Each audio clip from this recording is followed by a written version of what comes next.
जी हाँ, मैं स्वागत करती हूँ अपने पॉडकास्ट में मिस्टर पंकज शर्मा का। 15 साल से कंपनी की जर्नी को अपनी आंखों से विटनेस कर रहे हैं। देखिए 14 साल किस तरह से बीत गए पता ही नहीं चला। आपने जब कंपनी ज्वाइन करी तो किस इमोशंस के साथ ज्वाइन करा था? एक्साइटमेंट थी, डर था? किसी ने अब अपडेट किया था कि रियल एस्टेट में आप बहुत एक ऐसा प्रोजेक्ट जिसके साथ आपका दिल से जुड़ाव हो, वो प्रोजेक्ट का नाम है हाउसिंग पार्क चंडीगढ़ वाला है। कमर्शियल या रेजिडेंशियल, आपको क्या लगता है कि आने वाला टाइम किसका ज़्यादा डोमिनेट रहने वाला है? जी मैं रियल एस्टेट इंडस्ट्री में हूँ तो मेरे लिए तो दोनों ही पहलू बराबर हैं। अगर आपने अपनी 15 साल की जर्नी को किसी एक शब्द में बताना हो, अमेजिंग रही है। Building stories. Building Stories, an official podcast by SBP Group.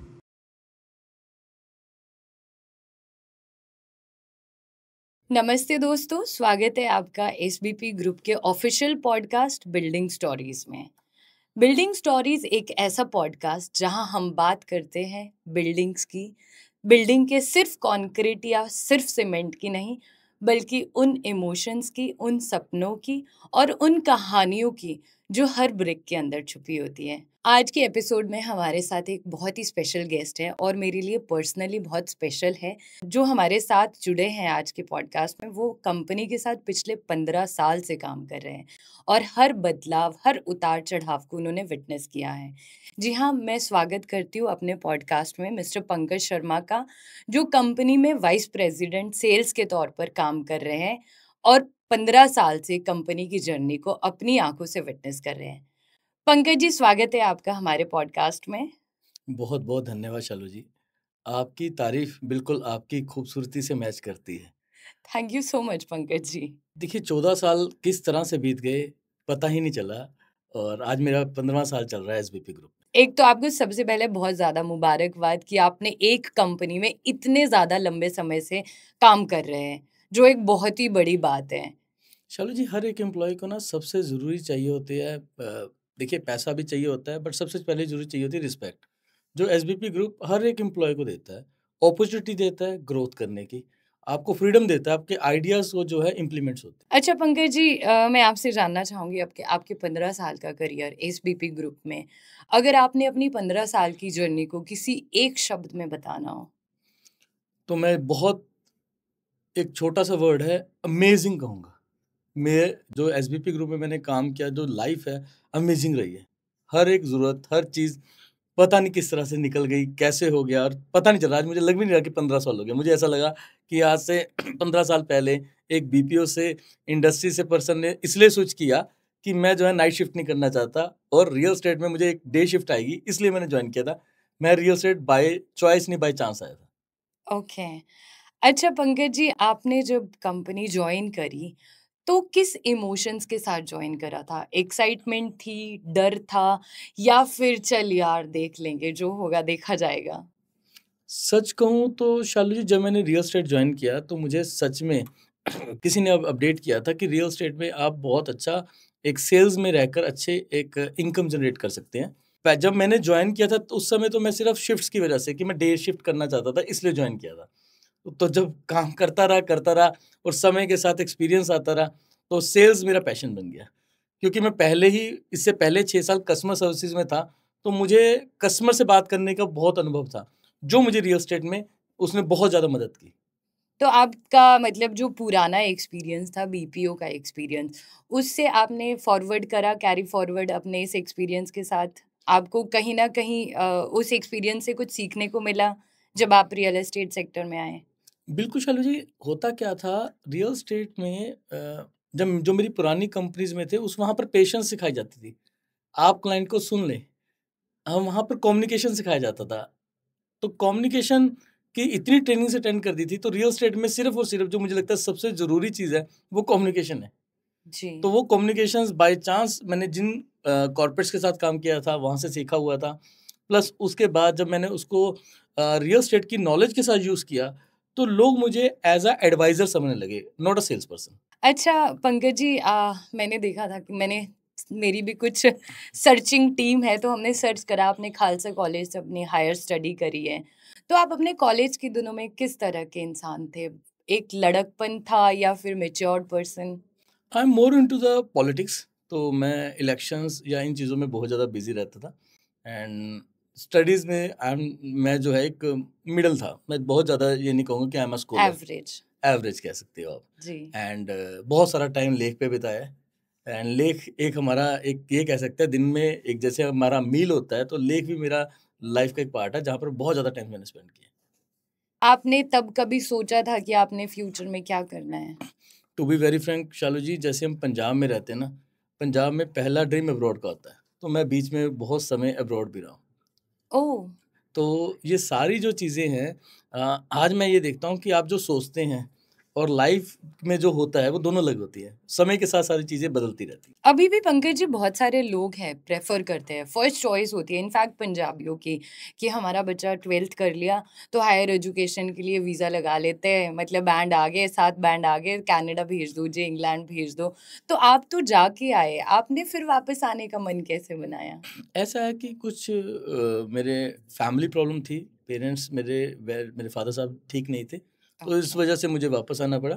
But then again मैं ये कहता हूँ कि जब आप एक पेरेंट्स की ब्लेसिंग्स के साथ चलते हैं, तो कहीं न कहीं वो जो चीज़ें हैं, वो ग्रैटिट्यूड वापस आता है और वही चीज़ मुझे सक्सेस में है। मेरी जो जितनी सक्सेस हुई है, मुझे लगता है इसमें बहुत बड़ा रोल मेरे पेरेंट्स का है। पंकज जी, आपको याद है आपकी पहली सेल, वो सिग्नेचर, जब आपने पहली सेल दी थी? बिल्कुल शालू जी, ये आज से तकरीबन 15 साल पहले की बात है। तो मैंने एक क्लाइंट आए थे वॉक इन में, क्लाइंट नेम सपना, चंडीगढ़ 40 में रहते हैं, उनके हस्बैंड आदित्य में वर्किंग थे। तो मैंने अटेंड किया एंड मुझे नहीं पता था कि रियल एस्टेट में डिस्काउंट्स कैसे देते हैं। तो मैंने अपने सीनियर से बात की, मैंने कहा जी करना चाहता हूँ, आप बताओ। कहते आपके पास इतनी डिस्काउंट की पावर, आप दे दो। और मैंने उनके साथ बैठा और मैंने डील क्लोज की और उन्होंने चेक दिया ओह! और उनको कहीं पर भी एहसास नहीं हुआ कि मैं एक न्यू पर्सन हूँ सेल्स में। तो अभी तक याद है मुझे वो सेल्स, रिसेंटली भी मेरी उनसे उनके हस्बैंड से बात होती रहती है, तो बड़ा अच्छा लगा जी। तो एक्साइटमेंट थी या फिर आपको एक कॉन्फिडेंस आया कि हाँ यार मैं कर सकता हूँ, now I am a great cell person? Starting में पहले 15-20 दिन मुझे ऐसा लगा कि सेल्स बहुत मुश्किल है, बट जब मैंने सेल्स को अपने पुराने एक्सपीरियंस के साथ किया, बातें की, कम्युनिकेशन किया, उनकी नीड एनालाइज की और फिर उनको प्रोडक्ट दिया, तो उसके बाद मुझे लगा सेल्स बहुत आसान है। और अभी भी मुझे लगता है कि सबसे बेस्ट पार्ट जो है, अगर मैं कहूँ इंडस्ट्री में, तो सेल्स है। क्योंकि जहाँ पर आपको बात करने के पैसे मिलते हैं, आप लोगों बिल्कुल। को इंटरेक्ट करने के पैसे मिलते हैं। यानी कि आप लोगों की प्रॉब्लम्स का सॉल्यूशन देते हैं, उस चीज़ के पैसे मिलते हैं आपको। क्या बात है सर। अच्छा सर, आपका जो रूट्स है वो हिमाचल से हैं, तो कभी आपको लगा, मतलब यहाँ पे रियल एस्टेट में, यहाँ चंडीगढ़ ट्राई सिटी में ज़्यादातर जो बायर है वो हिमाचल से हैं, तो उसका कभी बेनिफिट हुआ आपको? बिल्कुल शालू जी, कभी भी ना कोई भी पर्सन रियल एस्टेट में इन्वेस्टमेंट करना चाहता है, तो सबसे ज़रूरी होता है विश्वास। जी। जो ट्रस्ट है ना, ये जो विश्वास है ये क्या होता है, अगर कोई पर्सन आपके होम टाउन या आपके स्टेट से बिलॉन्ग करता है, तो कहीं न कहीं वो विश्वास और बढ़ जाता है। बिल्कुल, मजबूत हो जाता है। तो मुझे ऐसा बहुत ज़्यादा बेनिफिट हुआ, क्योंकि बहुत सारे लोग जो हैं, हिमाचल के लोग यहाँ के इन्वेस्ट करते हैं और कहीं न कहीं मुझे वो एडवांटेज हुआ। ऑल्दो मैं सही कहूँ तो मैं born and brought in Chandigarh में होता हूँ, तो मुझे बिल्कुल भी हिमाचली नहीं आती, बट स्टिल हिमाचल के ना फेस से पता चलता है कि आप हिमाचल से हो, तो वो मुझे हमेशा एक एडवांटेज रहा है। अच्छा पंकज जी, आपने आपके 15 साल में वैसे आपने बहुत सारे प्रोजेक्ट हैंडल किए होंगे एसबीपी ग्रुप में, पर कोई एक ऐसा प्रोजेक्ट जिसके साथ आपका दिल से जुड़ाव हो? शालू जी, वो प्रोजेक्ट का नाम है हाउसिंग पार्क चंडीगढ़ वाला हाईवे पे। वो प्रोजेक्ट सच में कहूँ तो मेरे रियल एस्टेट कैरियर का, अगर ये कहूँ तो मेरी पीएचडी है। मैंने बहुत ज़्यादा वहाँ पर अप्स एंड डाउन्स देखे हैं और वो जो प्रोजेक्ट है, आज मैं जब उस प्रोजेक्ट में जाता हूँ और मैं देखता हूँ, तो वो प्रोजेक्ट में मोर देन 1350 फैमिलीज़ रहती हैं। हमने एक बजट में प्रॉपर्टीज़ दी हैं, जो आज में मुझे लगता है कि ट्राई सिटी में सबसे ज़्यादा लग्ज़री प्रॉपर्टी जो फीचर्स हैं, एमिनिटीज़ हैं, उस सोसाइटी में। Housing park. हाउसिंग पार्क सच में, वहाँ पर बहुत सारी डिफेंस फैमिलीज़ हैं, एयरफोर्स फैमिलीज़ हैं और वहाँ पर एक इस तरह की पॉजिटिव सिनर्जी है कि जब आप सोसाइटी में जाते हैं, आप शाम को जाएँ, आप विंटर्स में आप आफ्टरनून में जाएँ तो फैमिलीज़ बहुत ज़्यादा एन्जॉय कर रही हैं। अच्छा पंकज जी, एक प्रोजेक्ट होता है प्री लॉन्च पे और एक होता है डिलीवर्ड के बाद। तो आपकी एक्साइटमेंट ज़्यादा कब होती है, जब आप पूरा प्रोजेक्ट डिलीवर कर देते हैं या जब आपके पास प्रोजेक्ट प्री लॉन्च पे आता है? देखिए, दोनों की अगर मैं एक्साइटमेंट की बात करूँ, जैसे न्यू बॉर्न बेबी होता है, वो एक तरह से प्री लॉन्च है, और एक जो बच्चा बड़ा हो जाता है, वो एक डिलीवर्ड चीज़ आ जाती है। अरे वाह! जी। तो दोनों का अपना-अपना एक है। बच्चों की, छोटे बच्चे की आपको स्माइल भी अच्छी लगती है, सारी चीज़ें भी हैं, और बड़े बच्चे की आपकी अदर चीज़ें अच्छी लगती हैं। तो दोनों चीज़ों का मेरी लाइफ़ में दोनों इम्पोर्टेंट दोनों है। ही इम्पोर्टेंट है, दोनों मार्केट की नीड भी है, दोनों ही नीड है। क्योंकि अगर आप प्रॉपर्टी में बात करें, प्रॉपर्टी में 4 फेसेज़ होते हैं। जी, पहला, जब वो प्री लॉन्च में होता है, यानी कि कुछ भी नहीं है, ज़मीन है। जी, दूसरा, वो जो है एक कंस्ट्रक्शन फेज़ में आ गया। तीसरा, जब वो स्ट्रक्चर बेस में आ गया। जी। चौथा, जब उसमें फैमिलीज़ शिफ्ट होगी। तो ये चारों एरियाज़ में जब ये चारों स्टेजेज़ वो पार करता है, तो उसमें उसकी एप्रिसिएशंस आती हैं, और वो प्रॉपर्टी मार्केट में कहाँ स्टैंड करेगी, ये चारों ही स्टेजेस इम्पैक्ट डालती हैं। अच्छा पंकज जी, आपने 15 साल मार्केट को देखा है, 15 साल आपने बहुत कुछ बदलाव देखे रियल एस्टेट में। तो कुछ ऐसे मेजर बदलाव आपने देखे हो रियल एस्टेट मार्केट में? देखिए, जैसे एसबीपी ग्रुप में मैंने जॉइन किया, तो शुरू से ही हम इनोवेशन में बिलीव करते हैं। जी, ट्राई सिटी में जो फ्लैट कल्चर है, ये एसबीपी लेकर आया। पहले, आज से 15 साल पहले लोगों की नीड थी कि हमें 24 घंटे पानी और बिजली मिल जाए। तो लोग कहते थे 24 घंटे पानी नहीं होता, क्योंकि माइंडसेट था कि सुबह 5 से रो और शाम को 9, जो है 5 से 9 पानी आता है। तो हमने कहा हम जी, 24 घंटे पानी देंगे और 24 घंटे बिजली देंगे। वो कहते गवर्नमेंट भी नहीं कर पा रही, बट हमने थ्रू पावर बैकअप ये सब कुछ कर पाए। फिर हमने 12-13 की बात है, स्विमिंग पूल्स की बात शुरू की, तो लोग कहते थे स्विमिंग पूल्स तो ये एक अमीर या एक नीश फैमिलीज़ की रिक्वायरमेंट्स होती हैं, आप अफोर्डेबल में नहीं दे सकते। तो वो भी हमने 15 से देने शुरू कर दिए। तो 2015 में हमने swimming pool, lawn tennis court, badminton court एक अफोर्डेबल प्रॉपर्टीज़ के साथ दिए। ओके, समय के साथ-साथ आज से 14-15 साल पहले लोगों को फ्लैट समझ आना बहुत मुश्किल था। बट आज फ्लैट जो है सब समझ जाते हैं, और फ्लैट में लोग रहना पसंद करते हैं, प्राइवेसी है, सिक्योरिटी है, गेटेड है, एमिनिटीज़ मिल जाती है एक बजट के अंडर। इसी वजह से अब जो है फ्लैट्स में जो है लोग इन्वेस्टमेंट करना पसंद करते हैं। बट अब जो फ्लैट्स का फ्यूचर आने वाला है, वो आने वाला है कंसेप्ट का। लोग कम्युनिटी में रहना पसंद करेंगे, यानी कि जिस टावर में वो रहना चाहेंगे, तो उसमें उसी कम्युनिटी के लोग पसंद करेंगे। जैसे मैं आपको एग्जांपल दे देता हूँ कि अगर कोई एक सीनियर सिटीज़न फैमिलीज़ हैं, जी, तो वो यंगस्टर्स के साथ नहीं अपने आप को मिक्स अप कर पाते। तो उनके लिए फ्यूचर में जो टावर्स बनेंगे, वो सीनियर सिटीज़न के हिसाब से बनेंगे। उसी की तरह से लिफ्ट्स और उन टावर्स में फैसिलिटीज़ होंगी। जैसे कि आप ये कह सकते हैं मोशन सेंसर्स लगे होंगे, और वो सारी फैसिलिटीज़ जिसमें कि उनको केयर टेकर्स मिल सकते हैं, पेंट्री की सुविधा मिल सकती है, जिसको हम ये कह सकते हैं कि उनके पास अगर खाना बनाने की भी ज़रूरत है, वो भी सब मिल जाएगी। जी। तो इस तरह से कंसेप्ट के हिसाब से जो है प्रोजेक्ट सब डिज़ाइन हो रहे हैं।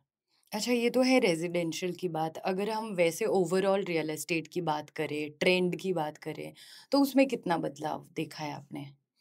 रियल एस्टेट में जो ट्रेंड है, वो बिल्कुल चेंज होता जा रहा है।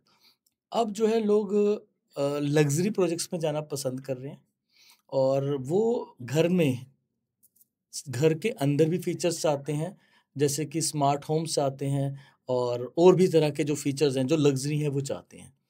एंड मेरा ये मानना है कि बहुत जल्दी ऐसा भी होने वाला है कि ट्राई सिटी में आपको टावर्स के ऊपर एयर एम्बुलेंस भी मिले, जो कि आज की डेट में ट्राई सिटी में कहीं भी नहीं है।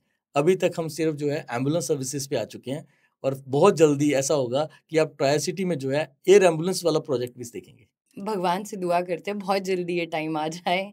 अच्छा पंकज जी, आपके हिसाब से आने वाले 2-3 साल आप कैसे देख रहे हैं रियल एस्टेट के?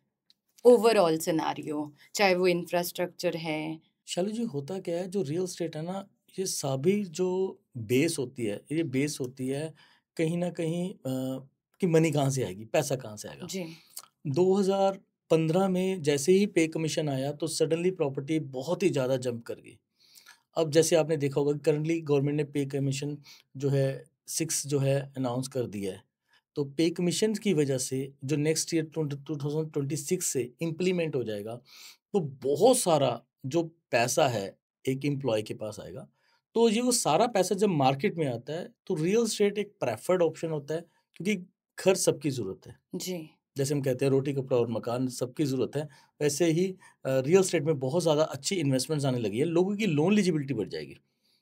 आप ये लेके चलें, इमेजिन कि मुझे ऐसा लगता है कि अगर किसी की आज जो कैपेसिटी है 50 लाख लोन की, तो 80 टू 90 लाख रुपीस तक पहुंच जाएगी। और उस वजह से रियल एस्टेट में भी जिन्होंने पहले भी इन्वेस्टमेंट्स की हैं, उनकी प्रॉपर्टीज में भी अप्रिसिएशन आएगी 15 टू 20%। अच्छा, आपने ट्राई सिटी को बखूबी देखा है, जाना है, मतलब आप तो इस यहीं पे पले बड़े हैं। तो आपको ऐसा लगता है कि यहाँ पे जो माइग्रेशन है वो ज़्यादा है? मतलब हिमाचल से लोग आते हैं यहाँ पे, तो ऐसा क्या ख़ास है यहाँ पे? होता क्या है शालू जी, क्या है कि पहले ना जब कोई पर्सन, मैं अपनी आपको फैमिली का एग्जांपल देता हूँ। जी। जब अर्ली 80s में मेरी फैमिली यहाँ शिफ्ट हुई, तो उन्होंने पहला मकान हिमाचल में बनाया, चंडीगढ़ में नहीं बनाया। ओके। क्योंकि उस समय ना ये टैबू माना जाता था, आप काम करने के लिए तो वहाँ जा सकते हैं, पर वहाँ मकान नहीं बना सकते। तो फिर जब वो फैमिलीज़ यहाँ आई, रेंट पे रही, तो उन्होंने फिर अपना मकान बनाया। मकान बनाने के बाद जब उनके बच्चे यहाँ पढ़ लिख गए, तो पढ़ लिखने के बाद सक्सेस हो गए, तो फिर अब जो है ईज़ी हो गया, ट्रेंड हो गया कि अब बच्चा +2 करने के बाद बिल्कुल ट्राई सिटी आएगा, और फैमिली खुद चाहती है कि हम जो है बेटर अपॉर्चुनिटी के लिए क्यों ना अपने बच्चों को इन शहरों में भेजा जाए। और अब जो है ये ओपनली हर स्टेट से आता है, हिमाचल नहीं कह सकते हम, हरियाणा, पंजाब, उत्तराखंड, जे-एंड-के, अब एनसीआर से भी लोग माइग्रेट हो रहे हैं। एनसीआर से because of environment, tri city का इन्वायरमेंट सबसे बेस्ट है रहने के लिए, क्योंकि आप 40 किलोमीटर दूर यहाँ से जब ट्रैवल करते हैं तो आपको वेदर में चेंज मिल जाता है। अच्छा, आपसे मैं पूछना चाहूँगी, कमर्शियल या रेज़िडेंशियल, आपको क्या लगता है कि आने वाला टाइम किसका ज़्यादा डोमिनेट रहने वाला है? चलो जी, मैं रियल एस्टेट इंडस्ट्री में हूँ, तो मेरे लिए तो दोनों ही पहलू बराबर हैं। जी। बट ये जो ज़रूरी चीज़ है कि दोनों की जो डिमांड है, अगर कोई भी बिल्डर आज करंट जो डिमांड है, यानी कि जो रिक्वायरमेंट है, जिस तरह का प्रोडक्ट चाहिए, अगर उसी तरह के आर्किटेक्ट से डिज़ाइन करवाया जाता है, तो वो हमेशा सक्सेसफुल रहेगा। कमर्शियल का फ्यूचर क्या है, ये मैं आपको थोड़ा-सा एक आइडिया देता हूँ कि जी। हमारे देश की मोर देन 62% जो पॉपुलेशन है, वो जो है यंग है। यानी कि 80 करोड़ प्लस लोग जो हैं हमारे यंग हैं। तो ये जो यंग लोग हैं, यही मार्केट में पैसा स्पेंड कर रहे हैं, यही शॉपिंग कर रहे हैं। जैसे आपने बहुत सुंदर सूट डाला है, तो जी। ये किस लिए है? क्योंकि यही आप हम स्पेंड करते हैं लाइफ़स्टाइल के अंदर। जी। तो ये क्या है कि अगर ये कहीं पे भी छोटी ऐसी दुकान में जाना पसंद नहीं करते जहाँ पर पार्किंग स्पेस नहीं है। ये वैसी जगह पे जाना चाहते हैं जहाँ पर एयर कंडीशन मार्केट है, प्रॉपर स्पेस है, फूड कोर्ट्स हैं, और ये अपना वहाँ पर जाके टाइम स्पेंड करते हैं। क्योंकि कमर्शियल के लिए एनवायरनमेंट बहुत ज़रूरी है। जी। तो जो बिल्डर एक बेस्ट एनवायरनमेंट क्रिएट करेगा एक शॉपिंग कॉम्प्लेक्स में, वो 100% सक्सेस होगा। पंकज जी, आपके हिसाब से आजकल लोगों की ज़्यादा प्रेफ़रेंस क्या है, लोकेशन या एमेनिटीज़? शालू जी, अगर हम बात करें, एमिनिटीज़ हमेशा ही प्रेफ़र रही है लोकेशन से। उसका रीज़न क्या है? फैमिली मैन एग्ज़ाम्पल मैं हूँ, और मुझे अपने फैमिली के लिए घर देखना है। मैं 5, 10, 15 किलोमीटर एक्स्ट्रा ट्रैवल कर पाऊँगा।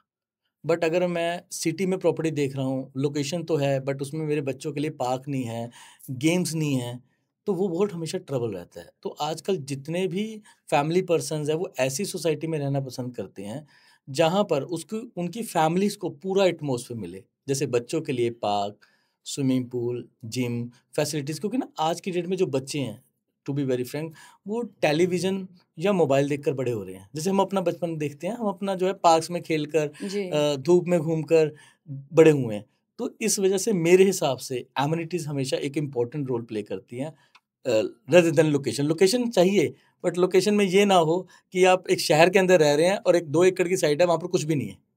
रेदर देन आप शहर से 10-12 किलोमीटर दूर जा रहे हैं, और वहाँ पर आपको एक और अच्छा बेनिफिट मिलता है। जब सिटी से थोड़ा बाहर जाते हैं, नई डेवलपमेंट हो रही होती है, ओपन एरिया ज़्यादा मिल जाता है, पार्क्स बड़े मिल जाते हैं, और कहीं न कहीं आपको ऐसा नहीं लगता कि आप बिल्कुल शहर के बीच में एक चैम्बर में रह रहे हैं।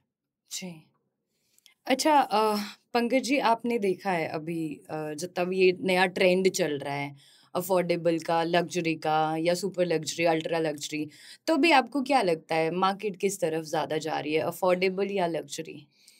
शालू जी, देखिए, अगर तो हम जो बहुत बड़ी-बड़ी कंपनीज़ हैं जिनकी हम जैसे जेएलएल की रिपोर्ट्स ये हम पढ़ते हैं, वहाँ पर बिल्कुल ये लिखा गया है कि जो लग्ज़री सेगमेंट है, ये ग्रो कर रहे हैं इंडिया में, कि जी, इंडिया में लोग अब लग्ज़री की तरफ जा रहे हैं, not into real estate, even into the automobile overall. Automobile also, जी, और इवन इनटू द ब्रांड्स, आप एप्पल्स की भी बात कर सकते हैं। बट बहुत सारा एक कस्टमर बेस है जो आज भी अपना घर देख रहा है। जैसे कि अगर हम डाटा की बात करें, ट्राई सिटी में ऑलमोस्ट ऑलमोस्ट मोर देन 50% लोग रेंट पे रहते हैं। चंडीगढ़, पंचकुला, मोहाली में और सराउंडिंग्स में। ये लोग जब अपना पहला घर प्लान कर रहे हैं, तो हर किसी का एक एक्स बजट होता है। तो अभी भी मेरा ये मानना है कि अगर आपका 50-60 लाख रुपए के बजट में प्रॉपर्टीज़ आती हैं, तो अगर आप ये देखते हैं जिस दिन वो मार्केट में लॉन्च होती है, साथ के साथ सोल्ड आउट हो जाती है। मतलब अभी हमारा जो ट्रेंड है वो अफोर्डेबल पे भी है। ट्राई सिटी में सैलरीड लोग हैं, यानी जी, कि आप ये लेके चलें कि यहाँ पर मैक्सिमम गवर्नमेंट एम्प्लॉयज़ हैं या आईटी पार्क्स में हैं, तो लोग जो है इज़िली चाहते हैं कि 70 40-50 लाख रुपए का लोन हो जाए और 10-20 लाख रुपए वो डाउन पेमेंट दे जाएँ। तो ये सेगमेंट में बहुत सारा जो है फ्यूचर है। अच्छा, अभी आपको ट्रेंड में कुछ बदलाव लगता है कि पहले लोगों की नीड एक सिर्फ मकान तक थी, पर अभी जो है वो लोग शायद इन्वेस्टमेंट पर्पज़ से भी सेकंड प्रॉपर्टी बाय कर रहे हैं, तो उस पे आप क्या कहना चाहेंगे? चलिए, जो हुआ क्या मैं आपको बताता हूँ, कोविड के बाद ना लो प्रॉपर्टी में लोगों का नज़रिया बदल गया। जी, कोविड से पहले लोग शहर में, सिटीज़ में, चाहे वो भीड़ वाले इलाके में रहना पसंद करते थे। कोविड के बाद जब उनको एक चीज़ समझ आई कि जब भी कभी डिज़ास्टर्स आता है, तो उन एरियाज़ में सबसे बड़ी प्रॉब्लम्स होती हैं, क्योंकि घर के साथ घर जुड़े होते हैं। तो लोगों ने कहा कि हम खुले मकानों की तरफ जाएँगे। वो सिटी से बाहर सबर्ब्स में आए, वहाँ पर प्रॉपर्टीज़ लेनी, परचेज़ करनी शुरू कर दी। इसी वजह से आप देखो कि सराउंडिंग्स में जो ट्राई सिटी है ना, वो बढ़ रहा है। जी, जैसे मैं बताता हूँ, चंडीगढ़ बढ़ रहा है न्यू चंडीगढ़ की तरफ, जी, और खरड़ कुराली की तरफ, खरड़ का एक सेकंड पार्ट है मोरिंडा की तरफ, जीरकपुर एक्सपैंड हो रहा है बनूड़ और राजपुरा की तरफ, और जीरकपुर जो दूसरी साइड जो है बढ़ रहा है, वो बढ़ रहा है डेराबस्सी और लालड़ू की तरफ। आज जी, डेराबस्सी भी अफोर्डेबल से बाहर आ चुका है, तो अफोर्डेबल अगर आपको जाना है तो आपको लालड़ू जाना पड़ेगा, एंड जीरकपुर अनअफोर्डेबल हो गया है, एंड डेराबस्सी भी एक मिडल सेगमेंट की रेंज में आ चुका है, और लालड़ू अगर जाएंगे तो ही अफोर्डेबल होगा। और हमेशा प्रॉपर्टी राइज वहीं होती है जहां पर स्टार्टिंग में अफोर्डेबल होता है, लोग रहना शुरू करते हैं, तो वो सेम इक्विवेलेंट रेट आ जाता है। जैसे चंडीगढ़, पंचकुला, मोहाली में ज़्यादा डिफरेंस नहीं है रेट का, पर पहले चंडीगढ़ डेवलप हुआ, फिर पैरेलली पंचकुला और मोहाली हुआ। तो जी। इस तरह से ये प्रॉपर्टी का फ्यूचर है। अच्छा, आपको आने वाला टाइम रियल एस्टेट हब कौन-सा सेक्टर लगता है या कौन-सी लोकेशन लगती है? चाहे वो आप ट्राई सिटी ले लें, पंजाब की कोई लुधियाना या हिमाचल, सोलन, शिमला, एक आने वाला हब क्या लगता है रियल एस्टेट का? देखिए, लुधियाना एक अपकमिंग मार्केट है, क्योंकि वहाँ पर पिछले 3-4 साल में बहुत अच्छा बिज़नेस हुआ है। जी, तो इसके अलावा जो एक लोकेशन है जो अनटच्ड है, जो मुझे ऐसा लगता है कि सबको पसंद भी आ रही है, और एक ऐसी जगह है जहाँ पर आप ड्राइव इन भी बड़ी जल्दी जाके पहुँच सकते हैं, वो है सोलन। सो हिमाचल। सोलन, हिमाचल। जी, सोलन यहाँ से ऑलमोस्ट मुझे लगता है आप 1 से 1.5 घंटे की ड्राइव पर आप कहीं पे भी प्रॉपर्टीज़ पे जा सकते हैं, और वेदर चेंज मिल जाता है आपको। और हिमाचल जो है, कहीं न कहीं नॉर्थ इंडिया में पहली प्रेफ़रेंस है। जी। क्योंकि हर कोई चाहता है कि एक वादियों में हमारे पास मकान हो, एक अच्छी-सी बालकनी में फैमिली के साथ हम टाइम स्पेंड करें। तो हिमाचल हमेशा अब प्रेफर्ड रहा है, स्पेशल नॉर्थ इंडिया की। एनसीआर के लोग तो क्रेज़ी हैं, और पंजाब में भी, पंजाब, हरियाणा कि हमें हिमाचल में प्रॉपर्टी दिलवा दो। और हिमाचल से लोग यहाँ पे मूव कर रहे हैं, माइग्रेट कर रहे हैं। वो तो ऐसा है ना शालू जी, वो बिकॉज़ ऑफ अपॉर्चुनिटी की तरफ जाना जी, चाहते हैं, बेटर अपना फ्यूचर के लिए जाना चाहते हैं। और जो यहाँ पर लोग हैं वो वेल सेटल्ड हैं।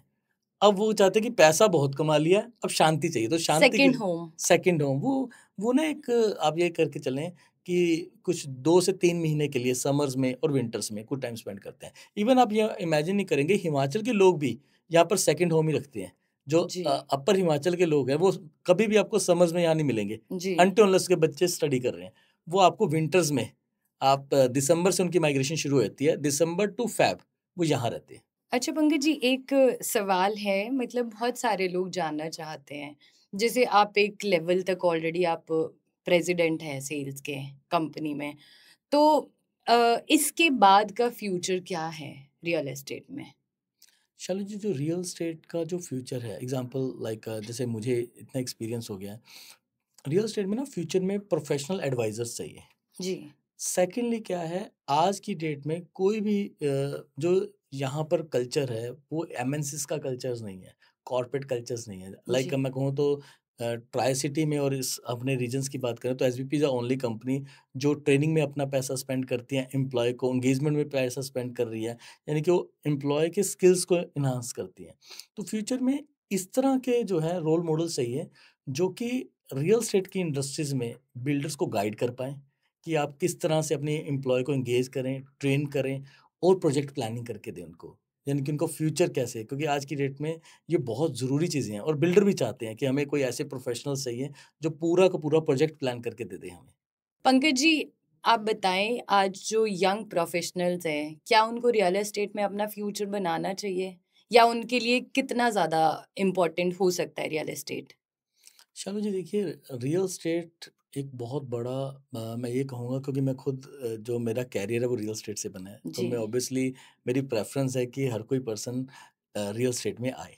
और सेकंडली क्या है, घर बनते रहेंगे, रियल एस्टेट चलता रहेगा, क्योंकि ये एक ऐसी इंडस्ट्री है जो कभी भी ख़त्म नहीं होने वाली। और ये ऐसी इंडस्ट्री है, कभी भी ये रोबोटिक नहीं हो सकती, मशीनों से नहीं हो सकती। घर जी। खरीदने के लिए आपको एक पर्सन चाहिए उससे बात करने के लिए। तो ये इस इंडस्ट्री में फ्यूचर है और आपको बहुत ज़्यादा स्किल्स नहीं चाहिए, आपको अपने कम्युनिकेशंस पे काम करना है और आपको अपनी बॉडी लैंग्वेज पर और आपकी पर्सनैलिटी पे काम करना है। तो अगर आप ये 2-3 चीज़ें करते हैं तो आप सक्सेसफुल हो सकते हैं रियल एस्टेट इंडस्ट्री में। पंकज जी, अगर मैं अपनी भी बात करती हूँ तो एक ना दिक्कत होती है। जैसे मैं खुद एक फ्लैट में रहती हूँ, तो दिक्कत क्या होती है कि कई बारी हमारे जो नेबर्स होते हैं, वो उनसे इश्यूज रहते हैं, उनके साथ अंडरस्टैंडिंग मैच नहीं हो पाती है। कई बार जो ओनर होता है वो अपना घर छोड़ के वो किसी और जगह पे रह रहा होता है और वहाँ पे अपने टेनेंट रख लेता है। तो इसको आप किस तरीके से देखते हैं? शालू जी, सच कहूँ, जो ये इंडस्ट्री में जब से मैं आया हूँ तो सबसे पहले मैं खुद में कहूँ तो हमें पहले ना सेल्स होती थी कि हम प्रोडक्ट सेल आउट कर दें। तो हम कभी भी कम्युनिटी सेलेक्ट नहीं करते थे। हमारा होता था अगर कोई बिजनेसमैन है तो उस फ्लोर पे एक आपके साथ हो सकता है, बिजनेसमैन के साथ एक सैलरीड पर्सन रह रहा है और एक तरफ जो है कोई अदर पर्सन भी रह सकता है। तो अब ना जो मुझे लगता है, अब जो फ्लैट कल्चर है, सबको कस्टमर को आइडिया लग गया कि फ्लैट्स होते हैं कैसे हैं। जो इसका फ्यूचर है, वो फ्यूचर यही है कि अब कम्युनिटीज़ के लिए प्रॉपर्टीज़ बनेगी। एग्ज़ाम्पल के तरीके, जैसे आप यंग हैं जी। और आप यंग पीपल्स के साथ रहना चाहते हैं। आपको वैसा ही एटमॉस्फेयर चाहिए। तो अगर जैसे एग्ज़ाम्पल के तौर पे मैं जान सकता हूँ आपके हस्बैंड क्या करते हैं? जी, he is a business person. Business person. तो बिज़नेस पर्सन्स मैक्सिमम जो जेल करते हैं वो बिज़नेस पर्सन्स के साथ रहते हैं। तो कुछ टावर्स ऐसे बनने चाहिए जो स्पेशली डेडिकेटेड हो बिज़नेस पर्सन्स के हिसाब से, बिज़नेस फैमिलीज़ के हिसाब से। ऐसे ही कुछ टावर्स होने चाहिए मुझे लगता है कि सैलरीड के साथ, जैसे for the specially for the defence peoples, क्योंकि वो बहुत कम जेल कर पाते हैं सिविलियंस के साथ। जी। तो फ्यूचर जो है उनका भी इसी तरह से आएगा।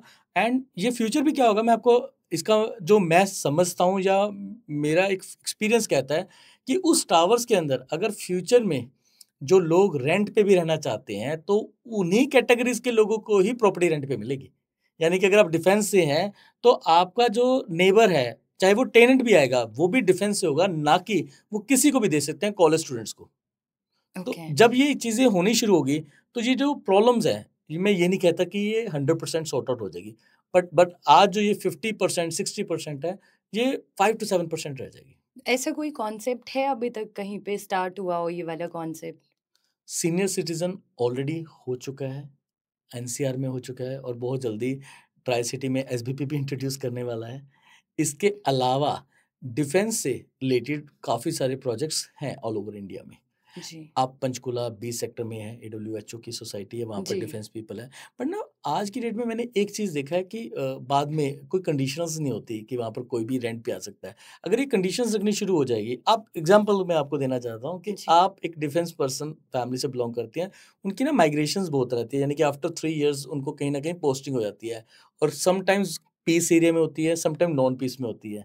तो पीस एरिया में तो वो फैमिली को लेके जा सकते हैं, पर नॉन पीस में उनको फैमिली छोड़नी पड़ती है, या कि बच्चे उस क्लास में है जहाँ से वो उनको लगता है कि अब इनके कैरियर वाले ये क्लासेस हैं, लाइक मैं कहता हूँ कि high school to senior secondary वाले लेवल पे, जी तो उस टाइम वो सिटी नहीं छोड़ते।